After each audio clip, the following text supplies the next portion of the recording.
twisted minds unique. Hi, it's Andy from Blackwell Brides, and a couple things. One, we're watching Slash Sisters. Two, I've been asked to make this fun, which means that I can't remember anything but how much I love the Slash Sisters and this show, and so you should too. It's the only thoughts in my head. Hopefully it's the only thoughts in your head. Hey everybody, welcome back. I am Slash Sister Jen, and we are somehow still making our way through this Saw labyrinth. Yeah, and I'm Slash Sister Hallie. Thrilled, excited, borderline giddy to be going, because Saw 5 is up next. Saw 5, yeah. Thrilled. Meh. Excuse me, I had a little burpee there. Did you hear it? Okay. Anyways, today we are reviewing Saw 5. Directed by David Hackle and starring once again, Tobin Bell, Costas Mandylor, who I have things to say about that dude. I don't think he's a great actor or a great character, and Scott Patterson. And I'm still going to try and figure out how there are this many traps, plot twists, and moral lessons to be had in this franchise. But we're gonna keep on going, guys. Yeah, that's the beauty of it. More traps, more chahos, more brilliant Jigsaw engineering. This one really weaves and the story. Some not brilliant, Jigsaw engineering. Yeah, we'll get there. Yeah. But this one really weaves the storyline together in ways that I kind of actually enjoy. There's some things that I really do like about this, but there's some things that I don't. Not to spoil my bloody machete up or anything, although if you watched last week's video, you will know that Jenny can change her bloody machete up or down right in the middle of the video if I want. I mean, let's be honest. Sometimes we convince each other while we're talking, while we're recording. There are instances where I go into these not knowing what I'm going to do until we start talking about it, and I it's not the fact that I let you sway me. It's just talking it out. I see the different merit. Absolutely. And it's not like or negative points to something. If there's something that you guys haven't noticed about us yet, it's that we do have very different views on a lot of things. We agree on a lot of things too. Mm-hmm. But we also have like very different points of view on things. And it helps each of us to see the other side. Oh yeah. Because I don't always look at it the way that she does. And there's been times, like, I specifically remember when we were recording Rob Zombie's Halloween 2. And you were like, no, that didn't really happen. I think that was just in her mind. And I was like, wait a minute. You know? Epiphany. Like there's things that, like, while we're talking it out, that I'm like, oh, I didn't even think about it like that before. You know? It's like, so keep on watching. This is where the fun begins. Right. Meanwhile, yeah, this nonsense. But before we get pulled into another one of Jigsaw's perfectly crafted nightmares, make sure you slash that subscribe button, stab that like button, and ring-a-ling that grave bell so you don't miss out on any of our January reviews. Yes. Or other things we might throw in there too. You never know. Yeah. Let's go ahead and take a deep breath and hope no one wakes up in a metal box with water going over their head. And just try our best here. I think that's what everybody did. Right. We got to try our best. Let's cut our way into Saw 5. Yes. All right. Convicted murderer Seth Baxter wakes up chained to a table with a pendulum with a really nasty looking blade. You served 5 years of what should have been a life sentence for murder. He is told that he can release himself by crushing his own hands between two presses. Crushing the bones to dust is, I think, what the tape says. Yeah. He does so, but the blade still bisects him anyways, and someone is watching through a little peephole in the wall. Or a door, window, sort of thing. Whatever. Is it what I was supposed to do? FBI agent Peter Strahm, played by Patterson, escapes from the room he was locked in by Detective Hoffman He is then attacked by a figure in a pig mask and wakes up with his head in a sealed box that is quickly filling with water. Yeah. Actually, I don't know if you can see it very well, but on this, so it's a slip sleeve, right? The slip sleeve is the box. The DVD is the water. Oh, that's cool. Love it. They're creative. I mean, specifically with their packaging, yes. Yeah, I will agree with that. The Saw is pretty creative with their packaging. I know that there was a commemorative one. It was like limited on the first one where it actually had like a red liquid that was floating around on the cover, but because it's not meant to last, a lot of them dried out because air got into it. Yeah, and I mean, like, you have things like the Necronomicon Evil Dead right, 2, like that are the just latex like ones that are just falling apart now. Yes. Yeah. So, anyways, outside, Hoffman delivers Corbett, the kidnapped daughter of Jeff. That's from right. the previous movie. From 3. Yes. From so 3. He brings the daughter out to the police and claims that they are the only survivors. Except that Strahm gave himself an improvised tracheotomy. Yes. Like he feels around in his pockets, sees that all of his things have been removed from his pockets. Somehow Hoffman decided not to remove the ink pen from his pocket.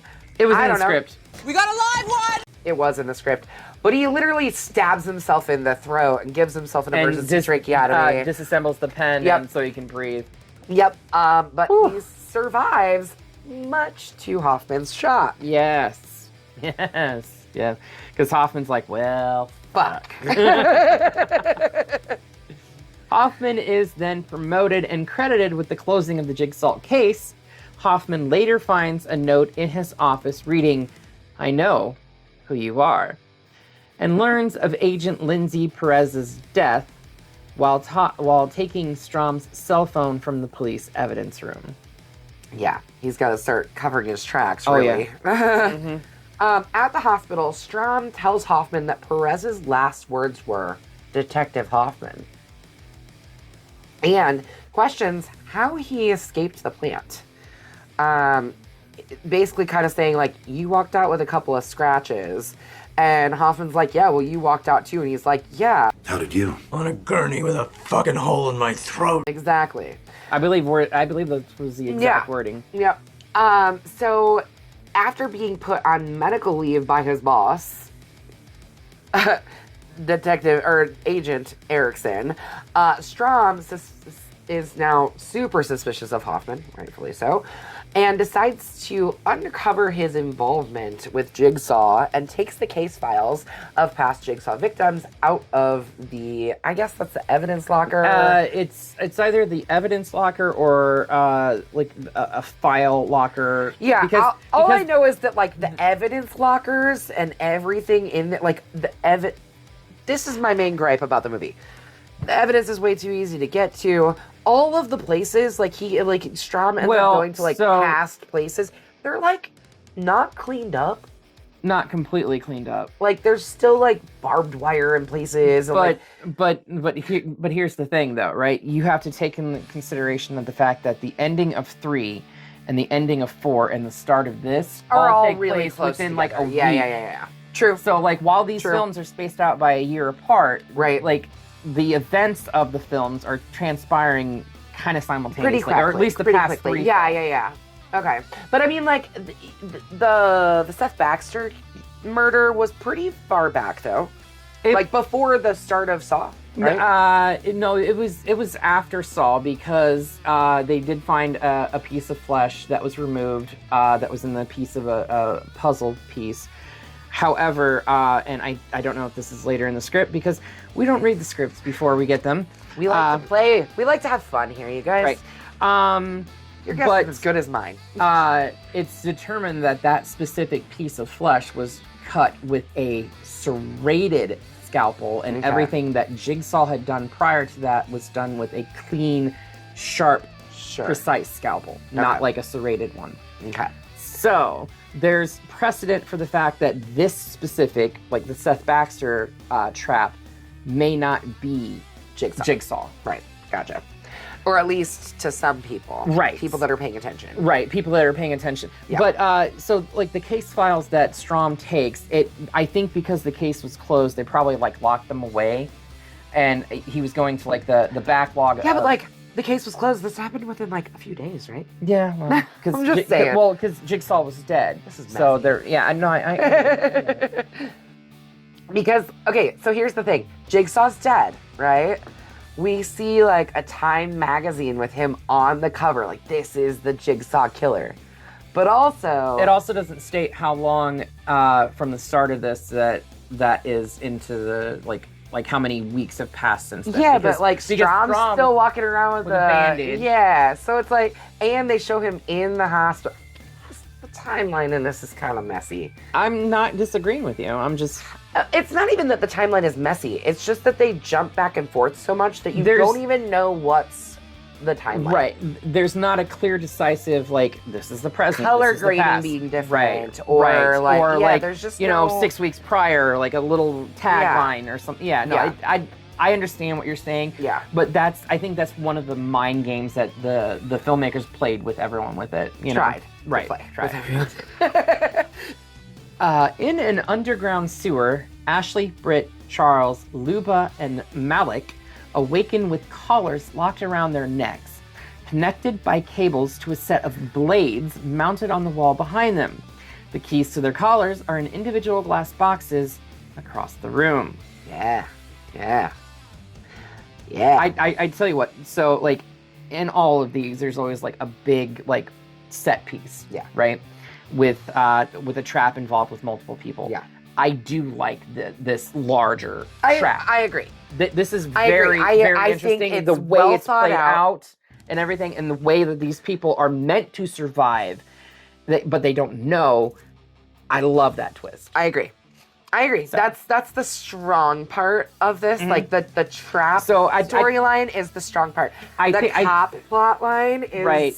I think that's what so they. fucking messy. I think that's what they started with. Is they started off with like the big trap with Yeah. all these people involved, and then Yeah. they were like, okay, well, how do we connect this now to like Yeah. the past movies and stuff like that? And then they just kind of like filled it in willy. And I think that's the problem that we encounter with Saw is Oh, yeah, that they're yeah. like, we got this really cool idea. Now how do we make it work? Well, I mean, to be fair, and this is completely off topic, I know like specific films will do that. They will start off Yeah. with like those ideas. The Mission Impossible film series specifically, Very infamous. they start off their and stunts. they film their stunts and everything, and then the big action sequences first, and then they go back and write the build a script story around it. Yeah. around what they have already done. Yeah. So I know, like, Which I think is really cool. It's an interesting concept. Doesn't mean it's going to work all the time. No, but then it also creates problems for characters that are involved in those scenes because they don't know the motive, they don't know the story, they don't know the context into why they're with these specific people or anything like that. Right. So it's potentially problematic unless you have However- high quality caliber actors that know what the fuck they're doing. That.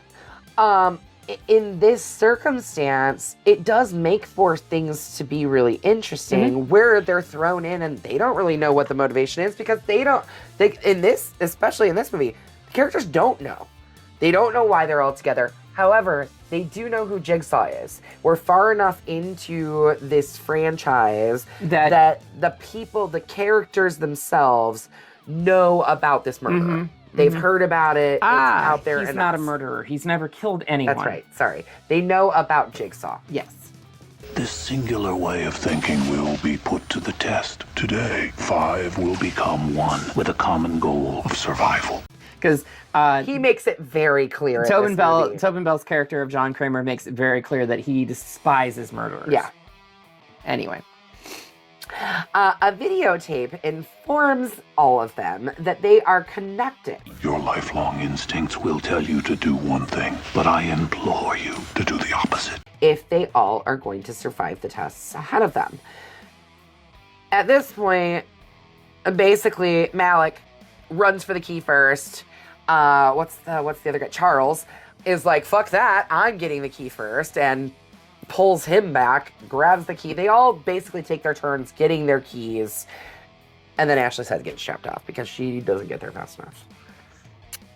Charles, Yeah. What else is he in? you ever seen the Boondock Saints? Yeah. Yes. The head of the mob family at the very end when the Saints blow his head off in the courtroom scene. Yep. That's him. Yep. I know I've seen him in some other things. Oh, no, too, yeah. But like, He's done a bunch of other I'm stuff. like, I know that guy. Right, because I was like, man, he looks so familiar. The Yeah. voice sounds so familiar, but I was like, I'm picturing him with an Italian accent. I looked it up and I was like, that's it, Boondock Saints. Yep. Well, and then Britt is, and I know you've never watched Dexter, but that's Dexter's wife. Oh. Also, Interesting. I think Britt's character sucks. I don't like her. Yeah. And it sucks that she's like the survivor of it, or whatever. Yeah, Oh, yeah. Spoiler. You're watching this. Whatever. What are you doing? Being smart. In the second room, which is filled with explosives on a timer. I think they all are kind of filled with explosives. The first one had explosives in it too. No. Yeah, it had those jars against the wall, and Oh, it was yeah, like basically yeah. it was like if you don't start going for the keys, Yeah, you're gonna so die. there was jars on the wall with nails and stuff. Yeah. It was basically like an IED, an Yeah. improvised explosive device. Yeah. But anyway, the next one is actually just filled with explosives on a timer. Charles first attacks Malik and then Luba, but Britt, and Malik each retrieve keys to bomb shelters in the walls. Charles is left to die when the timer expires and the explosives detonate. That's a pretty cool death. Yeah. Boom. Real big boom. Lots of blood. You know, it Sorry. Big boom, lots of blood. I'm the way that you said that it reminded Big me of bada boom. Fifth Element. Okay, nice. I wasn't thinking that. I was actually thinking Violent Night. Oh yeah. when Santa like stops a dude from throwing a grenade and he stuffs it like down his pants and he starts Yeah. to walk away and he's like, I gotta watch. And he turns around and it's just like Yes. Big boom, lots of blood. Big boom, lots of blood. Big bada boom. anyway. Strahm, now we're back to the cop plot. Strahm learns You killed him. Made it look like a jigsaw trap. I got you. that Hoffman killed Sex Baxter? Sex Baxter, that's his name now. Seth Baxter. Seth Baxter. Because That's someone the can't one. read. I can't read and I can't speak. She can't stalk either. I can't what? Stalk. It's a running joke between me and Amy. All right. So Seth was the one who killed Hoffman's sister. Years prior. John Kramer Unlike you, I've never killed anyone. Killing is distasteful. abducts Hoffman after the fact, after he murdered Sex Baxter, There is a better, more efficient way.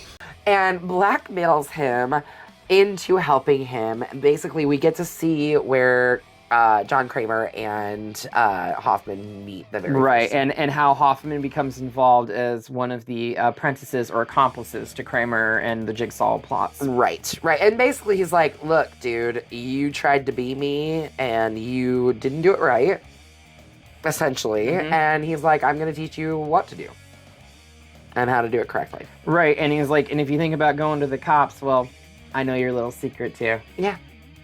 So, in the third room, Britt kills Luba before she and Malik put her corpse in a bathtub and connect it to 5 cables to complete an electric circuit that unlocks the next door. Who will bridge the gap? The choice is yours. So here's my thing. I don't like Britt as a character. I think she's a piece of shit. Oh no, 100%. But also, I think that it's weird because I don't remember the woman's name that plays Britt, but in Dexter, she's a pretty good actress. In this, she's garbage. It's very like mechanical. It's very like, I think it's the type of character that she's portraying. 'Cause Maybe. she's like a lawyer or something. yeah, like something. that. or So she's very methodical, City, no, she's very not the city planner. It was very Luba. dry. You know. Yeah. So I think that She's a real estate agent. okay. real that's- estate developer. I knew it was something Yeah. that had to do with like Yeah. legal stuff yeah. in a manner of speaking. But a lot of times those people are very cut and dry. Sure. And that's just the way that they are Sure. in real life. I just so don't like her. I think she I- sucks. well, I mean, to be fair, you have to go in the direction that you were being told to Sure. play the character. Yeah. You know, I mean, because- you can only do so much with what you've got. Exactly. John's ex-wife Jill. We get to see her again because we did see her a little bit in the last movie. I think it feels like, actually, I know that she's being drawn through a lot of this center piece. Oh, yeah. I have not seen... At this point, I'm watching these as we go. I am going to catch up. I'm going to catch up pretty soon. Probably before we do our next one. But obviously she's going to be in the next one because she goes to the lawyer and he gives her this box and she opens the box with some ring that she's apparently been wearing around her neck all her life. I don't fucking know. It was a key. Yeah, It was a key. And she opens it, but we don't get to see anything that's inside of it. I mean, I can tell you what's inside of it right now. I will find out. Just find out on my own. Anyways. I can tell you this. Jill is involved until the final chapter. Like, Okay. all of these characters that were introduced throughout the first 7 films are kind of involved and intertwined until the final chapter. I figured as much. Strahm concludes that everyone was meant to die at the plant, except for Corbett, the little girl, and Hoffman, so that he would come out as the hero and have no witnesses left over to maybe place him as not being the hero. After Hoffman tells Erickson about Strahm's theory of a second Jigsaw accomplice, other than Amanda, Erickson tries to call him, and Hoffman answers on Strahm's phone and hangs up. So Erickson, of course, gets a little fishy and has one of the agents put a tracker on Strahm's phone signal. Right. Because, 2008, they can do that. In the final room, Malik and Britt find a machine fitted with 5 saws and a breaker requiring 10 pints of blood. Pints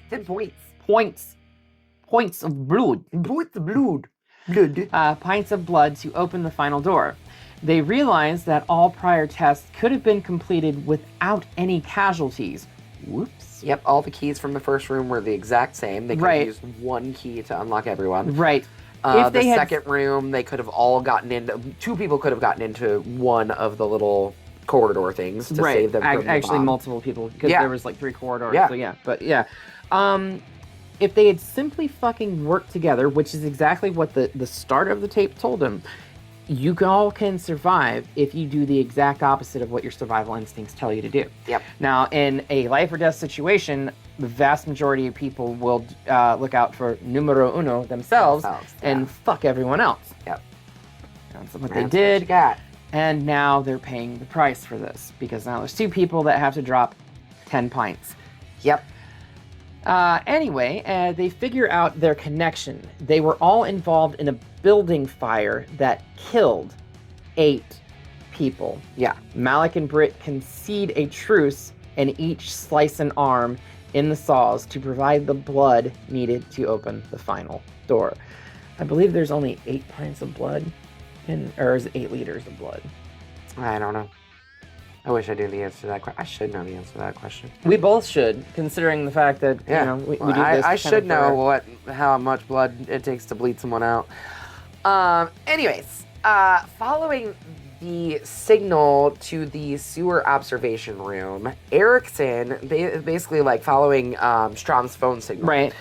Erickson finds the phone and his own personnel file, which makes him think that they were both planted by Hoffman, but it makes him think that Strahm is coming for him next. Yeah.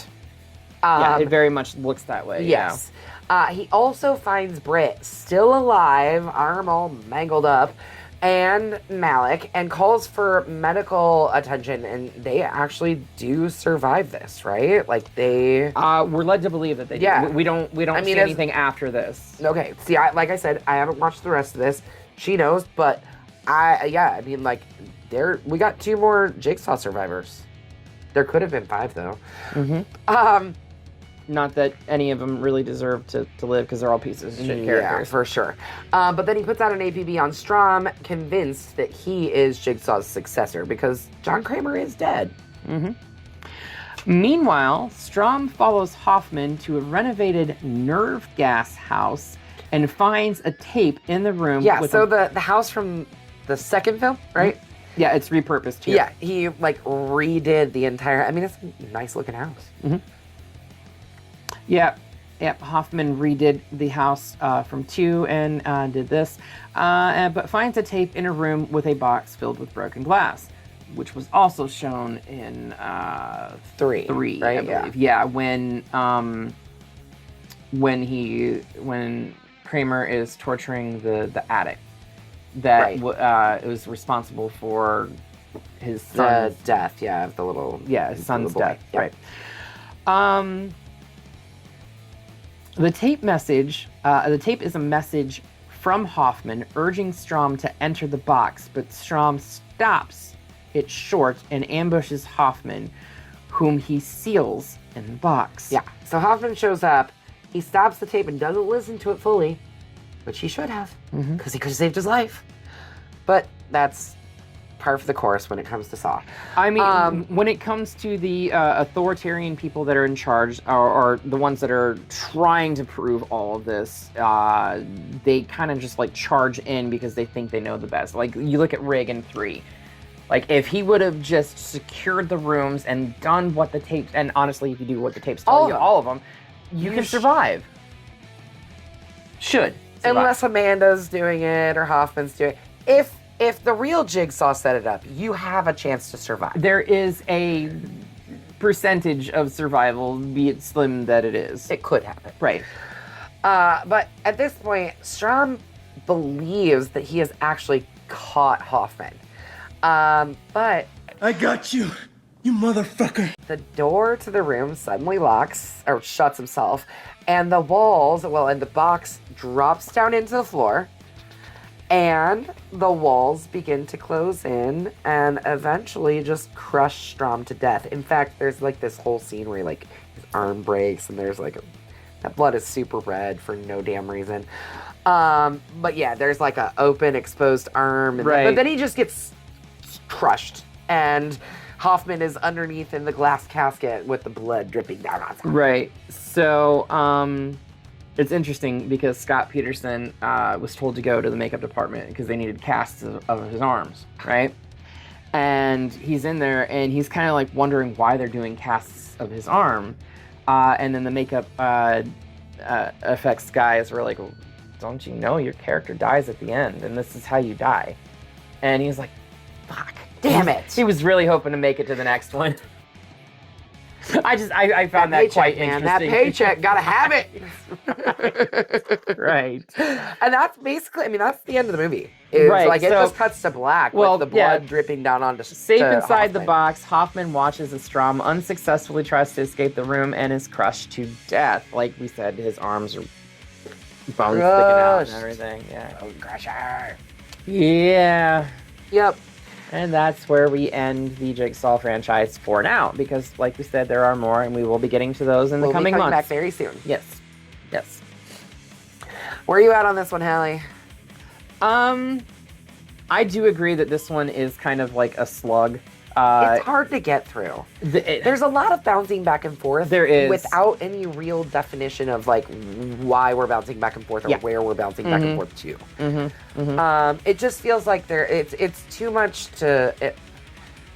I was just like, okay. I agree.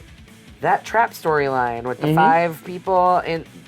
It's fucking great. Yeah, no. It's the only great thing about this movie. That's like the only really good thing about all of the Saw films is like the big ultimate trap that like a bunch of people are in that have to try to work together to try to get out. Yeah, but it's like all of this, the cop plot line in all the stories, like it just seems like it's just getting worse. It's like it getting just gets more convoluted. And more, yeah, and it's just like we're trying to explain how he was here this time and that time and blah blah blah blah blah. I don't need all that. Like, just give me a different cop altogether. Get rid of Hoffman. Like, give me a new team.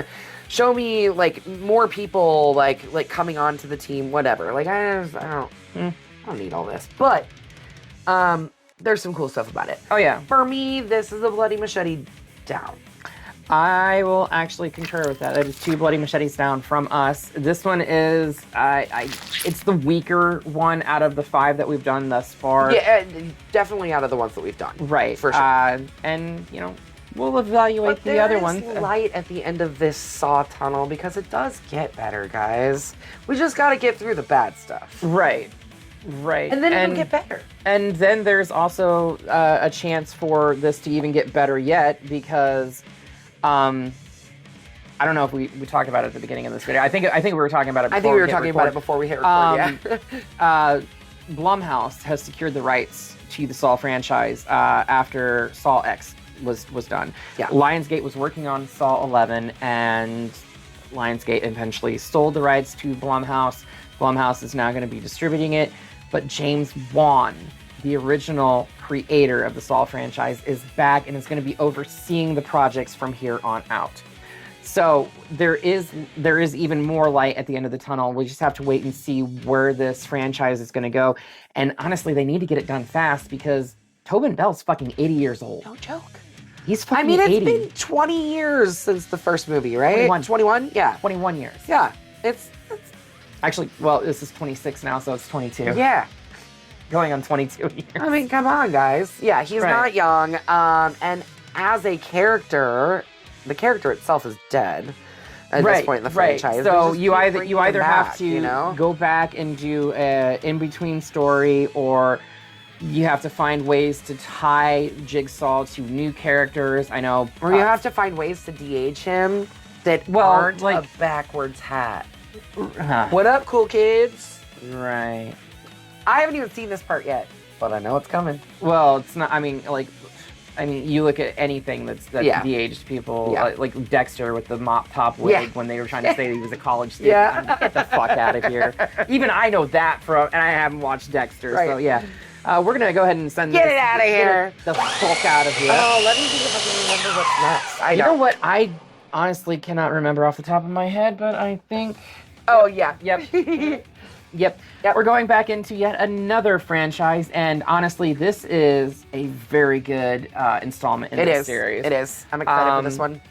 Robert Rodriguez, executive produced it. Which- He didn't direct it. Let me tell you, I don't know if you guys haven't noticed, Hallie especially really likes Robert Rodriguez. I also like him, but she's a big fan. Big fan. Predators! Let's do it. Let's do it. Yes. Do it. We're Yes. going back to the, say it again, I can never pronounce it. Laksha? Yacha. Gotcha? Yacha. Yacha.